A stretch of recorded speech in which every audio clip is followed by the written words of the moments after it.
Welcome to the Great Detectives of Old Time Radio from Boise, Idaho. This is your host, Adam Graham. If you have a comment, email it to me, box13@greatdetectives.net. Follow us on Twitter at Radio Detectives and call us 208-991-4783 and become one of our friends on Facebook, facebook.com/Radio Detectives. Well, today's episode is brought to you by the support of our listeners. Thank you so much for all of your great financial support, and I especially want to say thank you to Guy, who sends along a nice donation, and will be sending along access to our premium site, which we do with all donations of $7 or more. All right, well, now it is time to get into today's episode of The Adventures of Frank Race. This one's called The Adventure of the Shanghai Incident.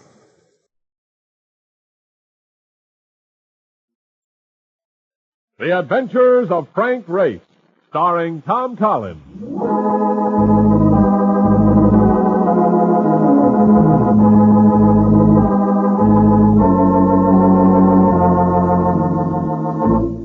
The war changed many things, the face of the earth and the people on it. Before the war, Frank Race worked as an attorney, but he traded his law books for the cloak and dagger of the OSS. And when it was over, his former life was over, too. Adventure had become his business. The Adventures of Frank Race.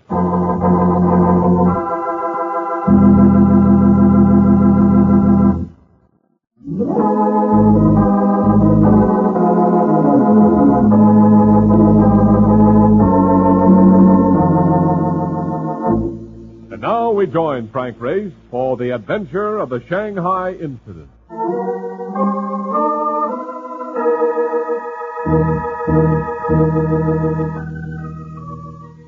Our seat was a park bench that overlooked the oil-scummed waters of the East River. Everything considered, it wasn't what you'd call a glamorous atmosphere. But I was drowsy.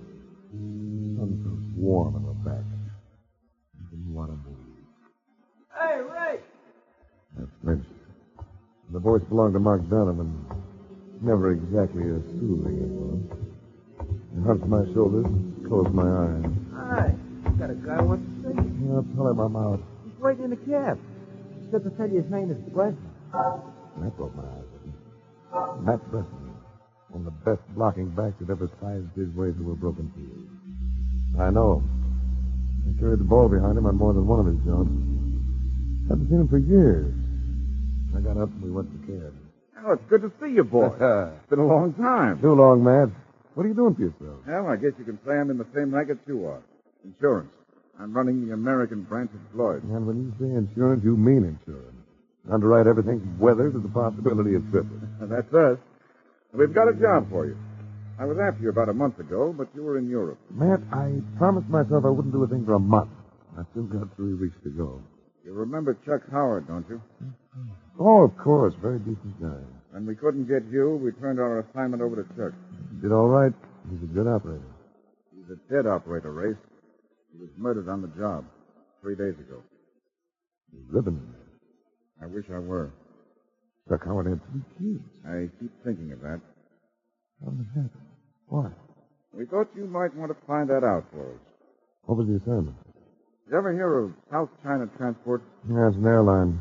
I know some of the boys that fly the plane. We indemnify them against cargo loss. And lately, there have been nothing but losses. They've been screwing valuable cargoes all over the countryside. Well, it's a great countryside with such goings on. Just like contact over there.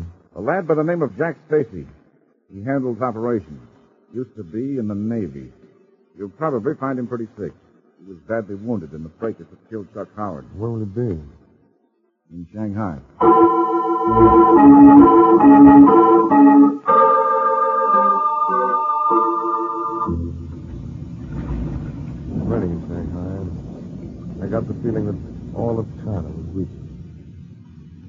thinking too much about Chuck Howard. Oh, what do you know? To think that when I was 16, I tried to join the Marines just to free China. What kept you out? Were you underweight? Nah, under the thumb of me old lady. She wouldn't sign the papers. Well, what's the picture, Nate? What do we do next? I have to see a man named Stacy at a hotel called the Kalani. Kalani, huh? Probably runs by a Lithuanian who calls himself Clancy. What do you want me to do? Go along with you? Mark, whenever you ask a question like that, I always know you have a project in mind. Well, they tell me there is a place here in Shanghai where you can get tattooing done, which will knock your papers. Ah, that kid stuff. Don't they have enough of those things in there? Oh, I want just one more. This guy does a dancer which they say will keep you dreaming even after you're too old for it. Ah, go on, then. Get your tattoo. Well, I'll see us early enough so we can have supper together.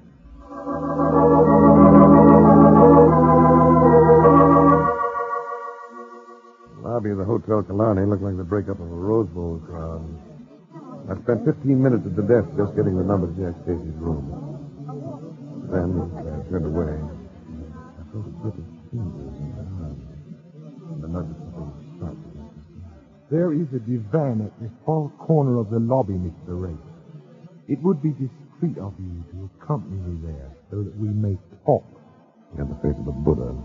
He wore the clothes of a New York broker.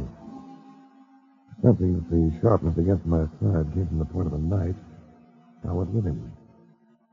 As we sat down, 3 other Chinese closing around us. I am Lin Wan. Would you care for a cigarette? No, thanks. You are naturally wondering why I took such pains to converse with you. Naturally. It is because I wish to give you a warning, and at the same time offer you a sum of money. So soon. I am going to ask you to forget your assignment, Mr. Ray, and to accept from us an amount that will soothe any abrasion to your pride. Just like that. On the other hand, should you choose to be difficult, I can promise you trouble of that exquisite nature for which we Chinese are noted. Besides, what can you really accomplish, Mr. Ray? Your investigations will take you into the open country of China, where you will find no worthwhile law enforcement authority. We've run across that problem before, Mr. Lin. Indeed. When we lack local means of breaking up a racket, if you're familiar with the term, I am thoroughly familiar with it. we break it up ourselves. Mr. Ray, I still have the point of a sharp blade pressed against the most vulnerable part of your person. What conscious of the fact? It would be simple for me to drive it into your body. We would simply leave you sitting here. And the point of that being that I should carefully consider your proposal. Carefully. I shall give you until this evening to assure me that you will efface yourself. Until 6 o'clock this evening. There's one factor about all this that piques my curiosity. Yes? As you pointed out, it would be such a small matter to murder me. What keeps you from doing it? Perhaps, Mr. Ray, because I dislike violence. But that will not keep me from acting should your decision prove unsatisfactory.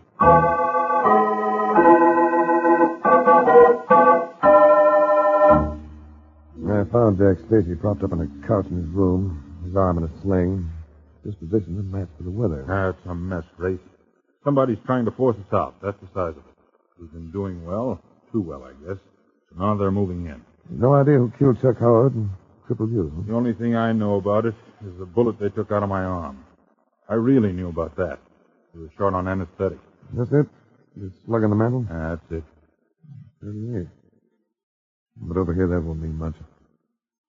How do I know when you're going to fly those cargoes? Can't you keep it quiet? I've done everything but make my people wear muzzles. Gets out somehow. They never miss. What about your pilots? Could I talk to one? Well, there's one of them in the hotel right now. I'll get him here for you in a few minutes.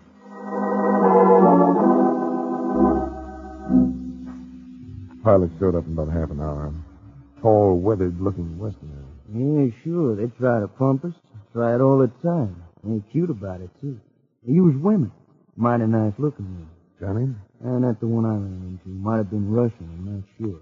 Whatever she is, she's an awful exclusive path. What's her name? Alicia Vronson. I don't suppose you know where she stays. Mister, the day I slip up on finding out a lady's address, I'm going to be ready for that old rocking chair. All right, Brand.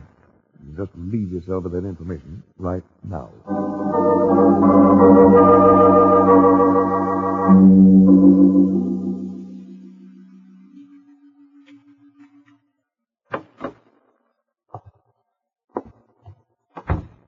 Hello, Miss Bronson. Who is it? The name is Ray. How did you get in here? The practice of bribery will do wonders in any part of the world.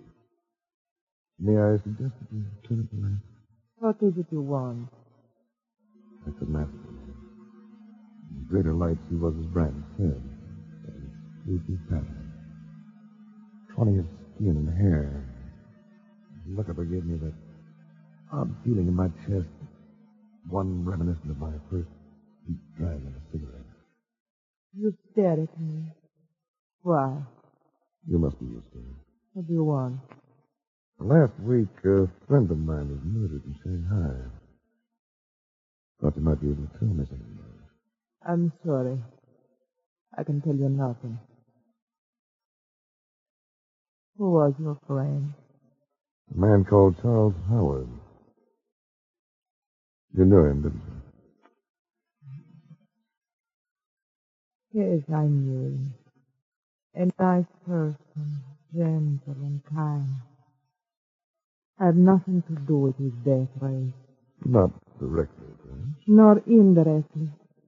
I told them nothing about Charles Howard. That Why does a girl like you have to become involved in such an affair? Do you know what China's like for a woman who has no nationality? A woman who comes from a group of people who have no place in the world. You're white Russian. My father was white Russian, and my mother. What I am, I don't know. So let's get back to Chuck Howard. How long did you know him? A week or two. He was lonely here. He would talk about America, about his family. He was a nice person. Who killed him? I don't know, Ray. I took hold of him. Pulled it close to me. The body felt lax in the spot. Suddenly, she stiffened in my arms. Her head turned. Her eyes stared at the darkness that opened into the room. Ray. A dark, bleak figure had etched itself inside the frame of the window. A figure with arm drawn back, with knife poised. I beat the throw by a hair, ducking as he let go. The blade thundered with regret as it went by me and bit into the door. Twisting to the window, I got hold of the thrower and... Are you all right? Yes, thanks to you. I won't forget it. Come with me. Where? Tell you in a minute. Come on.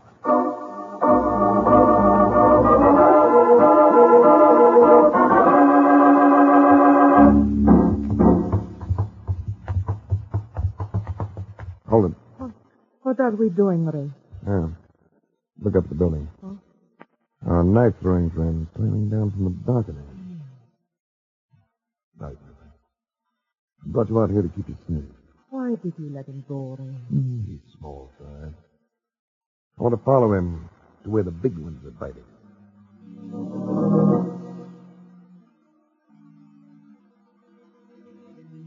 My shadowing act ended in a run-down section of the foreign settlement.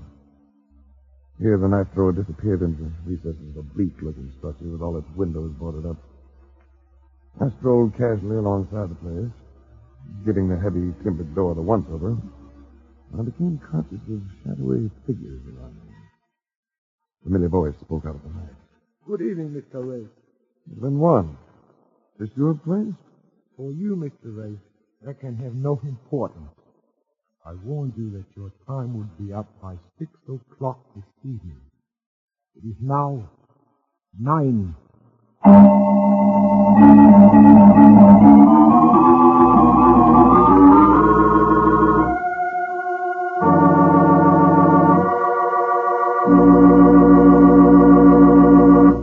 We'll return to the adventures of Frank Race in just about 1 minute.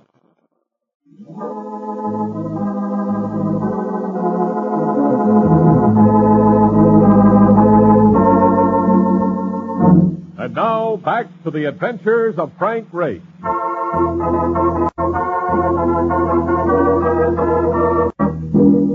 have been 6 or 7 of them. The one nearest me I put out of action with a fast backhand at the end of battle. But they threw me off balance for Lin Wan, who stepped in, gripped me with a hard wrist lock, and threw me against the wall of the house with a judo hold I hadn't been prepared for. On my back, I caught the first one with my feet and gave him a taste of a fall. Lin Wan came in, again kept me off balance, twisted me with a pole hold, hitting me face down. There came a sweet, compelling smell of chloroform and...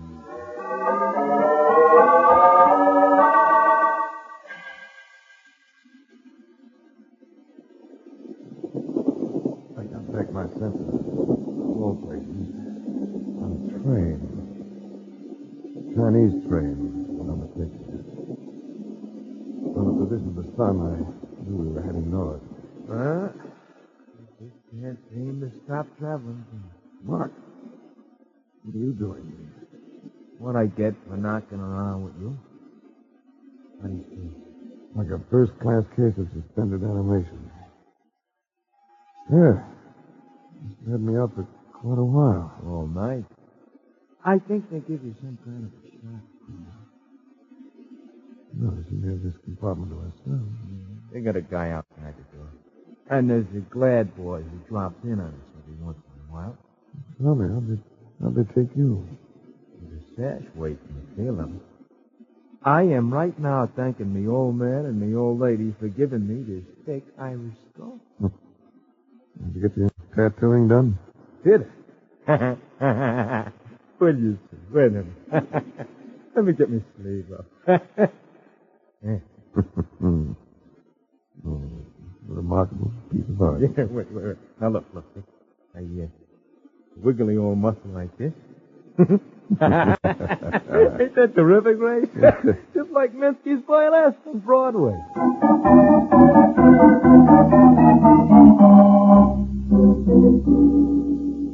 We kept rolling north. Now the sun reached the zenith midday, and until its glare mellowed into late afternoon. It was at this time that a man opened the door and motioned for Mark to leave the compartment. Then I had company. Then one. He came over and sat down beside me. I trust you are feeling no ill effects from your experience, Mr. Ray. I'm suffering from curiosity more than anything else. Indeed. You murdered Chuck Howard. Why hold back where I'm concerned? Then the insurance company would send another man, and we would have to do it all over again. It is our opinion that we should just take you out of circulation for a few months. Besides, too many murders could bring unfavorable scrutiny from your government. I'd say it was your government, too. I do not comprehend. Why don't you relax, men? You can cut it with Americanese as good as mine. What gives you such an impression? Your clothes, for one thing. Purchased in London, Bond Street. Purchased in Los Angeles, Spring Street. I'll give odds on that. All right, Ray. But you must admit my way of handling myself is completely oriental. You judo? That's good. To learn it, I had to come to China. You could have gotten in the States, I did. But your judo is, shall we say, just a little tired. Oh. He was slowing down for some reason. And as he lit his cigarette, the train lurched, causing the light to go out. He handed me the cigarettes and the small box of safety matches. I looked at it, grinned. Why do you smile? I was thinking what a difference it makes to have an advantage. Shanghai, you had your boys to tip me off balance. This moment, you're the one who's behind the eight ball. You will explain, won't you, Ray? Yes. Now, this box of matches you handed me, I simply roll my fingers around it. And... Oh! Fast clout to the temple with a box of matches in your fist. It's always a good trick. The matches triple the impact. I was a little surprised he hadn't been hip to it. But we were even. He had a Colt 45 on him, the old Army model. This I confiscated, figuring that he owed it to me. Mark and I had to get off the train. There was still another lad to handle on the far side of that door. Unfortunately, he stood facing me. We both fired at the same time. Race! I'm all right. Get his gun. You're bleeding. It's all over your face. Crease me. Get that gun. Hey, there's more of them coming. Now, get back in the compartment. Hey, they're going to break in. Yeah, we'll have to jump on it. Break the window. We're moving too fast. We'll have to try it. Break the window. All right. Let's go.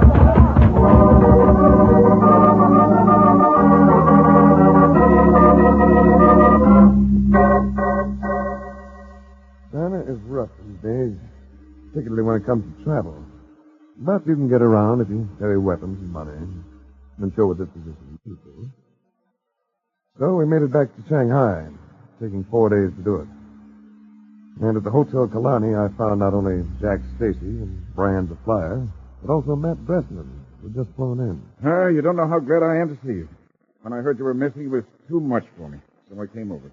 I wish I could report a little progress, man. How about this fellow who's been giving you so much trouble? Lin Wan?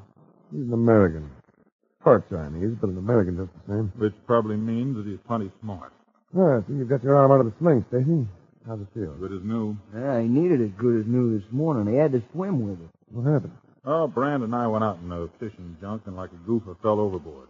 Nothing serious. Brand slipped me a life buoy, and that's all there was to it. Race, what about this Lin Wan?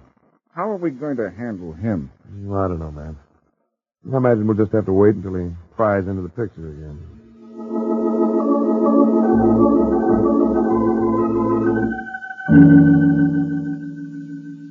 Late that evening, just after market, slipped out the nightcap, I had a visitor.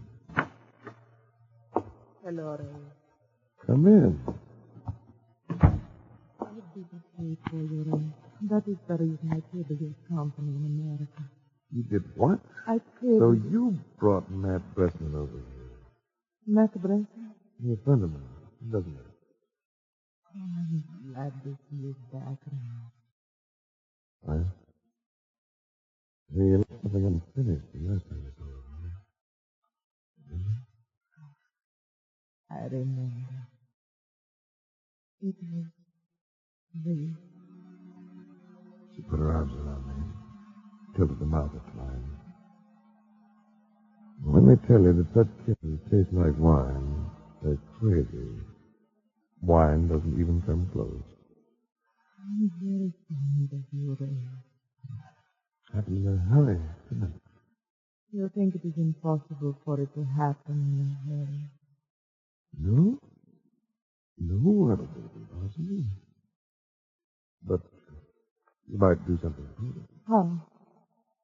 Tell me who asked you to talk to Stacy's spies. You know the man, Ray. Been one. You ever say anything about others being tied in with it? No. He just gave me a group picture of all the men who work for the airline. Picture? That's it? I may have it here in my purse. Wait. What are you doing carrying a clip of 38s around you? The bullets? They came from Chuck Howard's gun. Chuck Howard's gun? I was one of those who found him. He was still conscious. And he seemed to want me to have it. Sort of a grim bequest. Where do you keep the gun? That's my place. Fred? If you like. Here. Here is the picture. Yeah. Does it tell you anything? Tells me a lot. That gun may tell me more. Do you want it tonight? Not this late. I'll come by your apartment tomorrow. You keep the gun in a safe place? Where no one would ever find it. In the center of a sack of salt.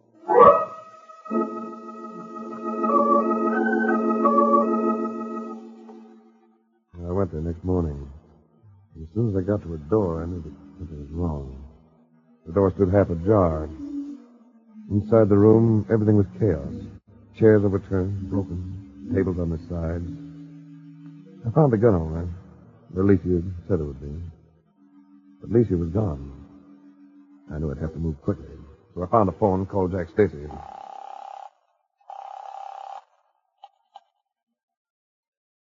Stacy speaking. Mrs. Race, gonna need your help. Sure, Race. Do you know where to find Matt Bressman and that pilot of yours, Brand? No, not right now, but I can probably locate him. I told him to let it ride. He couldn't afford to wait. Gave him the location of the place in the farm settlement. The house where I bumped into Lynn Wan and company. Stacy promised to be there now. Good as his word. Good as much, eh? This the headquarters? That seems to be. And I think they're holding a girl here. Girl has been helping us. You willing to go in? Sure, if you'll show me how. No, I thought we might go in by way of this door. With that lock to open, we'll need TNT. I thought possibly you might have a key for it. You thought that... I don't get it. Neither did I. Till I remembered that you were supposed to have been in the Navy. Well, I was in the Navy. No, Stacy. Or whatever your name really is. No Navy man would ever say life boy. Pronunciation's optional, but we call them buoys in the Navy. Always. Move ahead of us and open the door.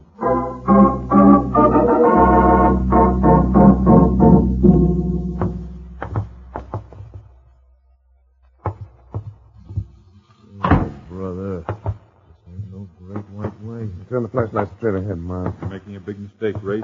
How could I take the place of another man? By murdering him. And firing the men who'd been close to him. I saw a picture of the regular pilot group last night. The ones who were in it before you installed your own boys. Besides, the bullet that wounded you in the arm was fired from Chuck Howard's .38. I checked the ballistics. All right. Over, Mark. Oh, you came to see us again, Ray. Ray, they got John. So have we. So that makes it even up. Try to even this up.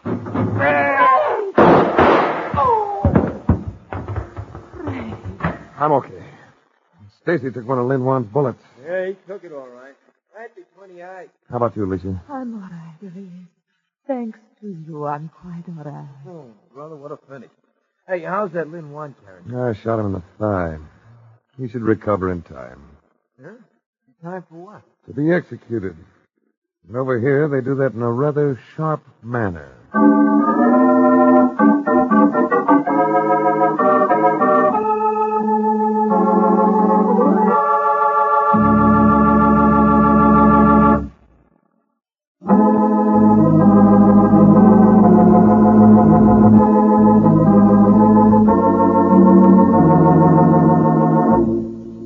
The Adventures of Frank Race, starring Tom Collins with Tony Barrett as Mark Donovan, comes to you from Hollywood. Others heard in tonight's cast were Gene Bates, Ted Von Elst, Bert Holland, Barney Phillips, and Charlie Love. This series is written and directed by Buckley Angel and Joel Murcott. The music is composed and played by Ivan Ditmar. Be sure to be with us again this same time next week for another dramatic chapter in The Adventures of Frank Race. Art Gilmore speaking. This is a Bruce Ells production.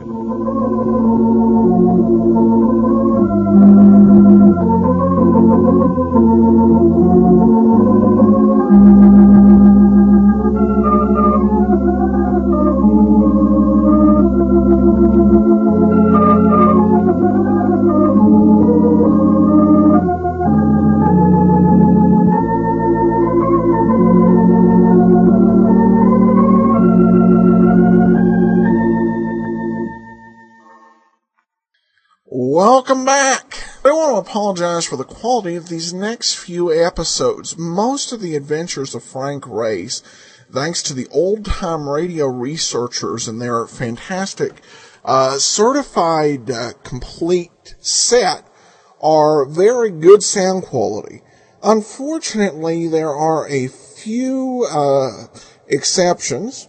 There's 5 weeks of episodes now. And 2 weeks later in the series, there are the 32 in code. Most of them are at the 128.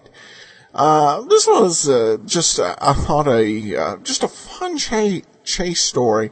And really, this one, is I think just a wonderful show. It engages your mind trying to figure out what's going on, and also always keeps the excitement going with whatever Race and Donovan are going through. So I hope you enjoyed this week's episode despite the less than stellar sound. And we'll be back next week with another adventure of Frank Race. And be sure and join us tomorrow for The Fat Man. In the meanwhile, send your comments box13 at greatdetectives.net. Follow us on Twitter at Radio Detectives. And call us 208-991-4783. From Boise, Idaho, this is your host, Adam Graham, signing off.